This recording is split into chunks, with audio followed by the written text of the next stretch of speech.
یہ وہ قدریں ہیں جو دین کا لازمی جز، ضروری جز ہیں، ارکان دین میں سے ہیں۔ جس طرح آپ نماز پڑھتے ہیں اور نماز پڑھنے سے پہلے سیکھتے ہیں، نماز کی آموزش میں ہمیں دو حصوں، واجبات نماز دو حصوں میں بیان کیے جاتے ہیں، پڑھائے جاتے ہیں، واجبات نماز اور ارکان نماز۔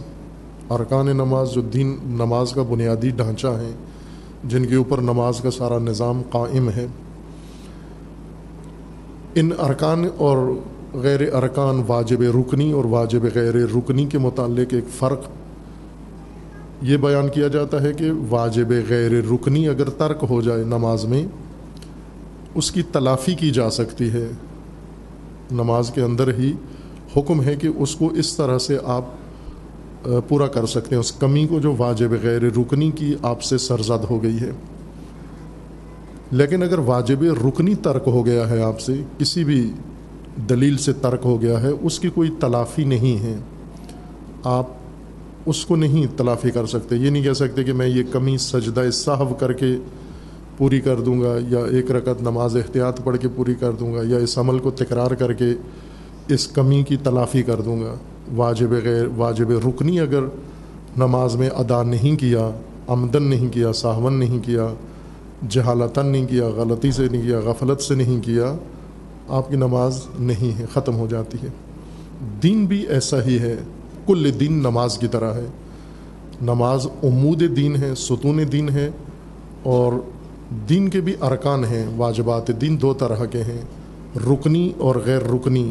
یہ قدریں، یہ واجبات رکنی ہیں دین کے لیے، ان کے سہارے دین قائم ہے، اور ان کے بغیر دین استوار نہیں ہو سکتا، دین قیم نہیں ہو سکتا۔ وہ دین غیر قیم ہے، دین ہے جو جعلی ہے، تحریف شدہ ہے، مسخ شدہ ہے۔ وہ دین انسان کو نہ دنیا میں اور نہ ہی آخرت میں کوئی فائدہ اور نفع پہنچاتا ہے۔ لیکن متاسفانہ یہی واجبات رکنی دین کے ڈھانچہ دین کا، جن کے سہارے پر دین قائم ہے، یہ ہماری تربیت کا حصہ نہیں رہے، ہمارے دین کا بھی حصہ نہیں رہے۔ انہیں چھوڑ دیا گیا، نظر انداز کر دیا گیا، انہیں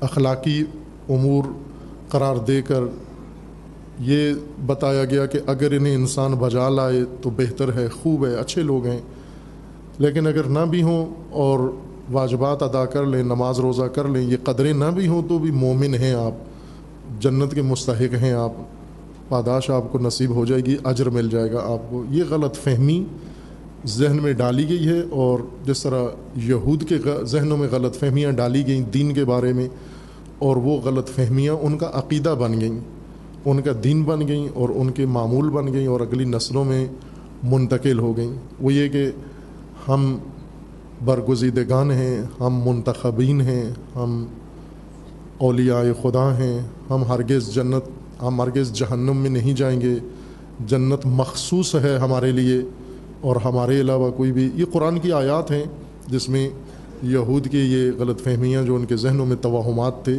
قرآن کریم نے ذکر فرمائے ہیں۔ یہ کسی بھی دین کے پیروکاروں کے ذہنوں میں ڈالی جا سکتی ہیں۔ اس دین کے پیشہ ور افراد اور بالخصوص پیشہ ور علماء خطباء اپنے معاوضے کی خاطر، قرآن کریم نے جس کا عنوان رکھا ہے ثمناً قلیلا، اپنے حقیر مال کی خاطر، پست اور گھٹیا ثمن کی خاطر، معاوضوں اور فیسوں کی خاطر لوگوں کے ذہنوں میں یہ غلط فہمیاں ایجاد کر دیتے ہیں، اور لوگ چونکہ علماء سے سنتے ہیں لہٰذا انہیں یقین ہو جاتا ہے پختہ، اور ایمان ہو جاتا ہے، اور پھر ان کی روز کا معمول بن جاتا ہے۔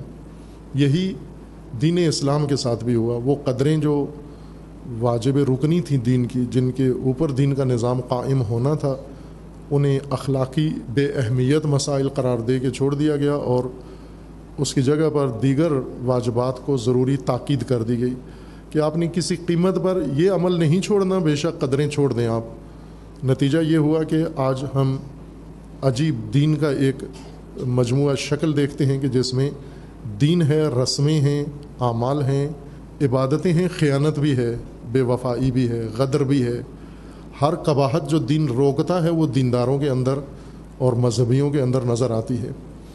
اس غلط فہمی کی تصحیح ہو جانی چاہیے، تلافی ہو جانی چاہیے۔ جو آگاہ ہیں کم از کم اپنی ذات میں اس کی تصحیح کر لیں کہ یہ توہم ہے، فقط ان قدروں کے بغیر دین نہیں ہو سکتا۔ ہم روایات جو معصومین علیہ السلام نے بیان فرمائی ہیں ان کی طرف توجہ کریں تو معلوم ہوتا ہے، جیسے لا دین لمن لا عہد لہ، عہد فروعات دین میں سے نہیں ہیں۔ فروع جو آپ دین کے پڑھتے ہیں، فروعات دین، نماز، روزہ، حج، زکوٰۃ، خمس، جہاد اور امر بالمعروف نہی عن المنکر، تبرع، اس میں عہد کا کہیں نام نہیں آتا، لیکن عہد کے بارے میں قرآن کریم کا بھی فرمانا ہے اور روایت کے اندر بھی ہے کہ اگر عہد نہ ہو انسان کا، انسان عہد نہ رکھتا ہو، دین ہی نہیں ہے اس کا سرے سے۔ تمام فروعات بجا لائے پھر بھی بے دین انسان ہے، بے دین شمار ہوگا۔ یہ لا دین لمن لا عہد لہ، لا دین لمن لا وفاء لہ، اگر عہد ہے تو اس کی وفا بھی ہے، بعد میں اس عہد کو نبھانا بھی ہے، اس کو پورا بھی کرنا ہے۔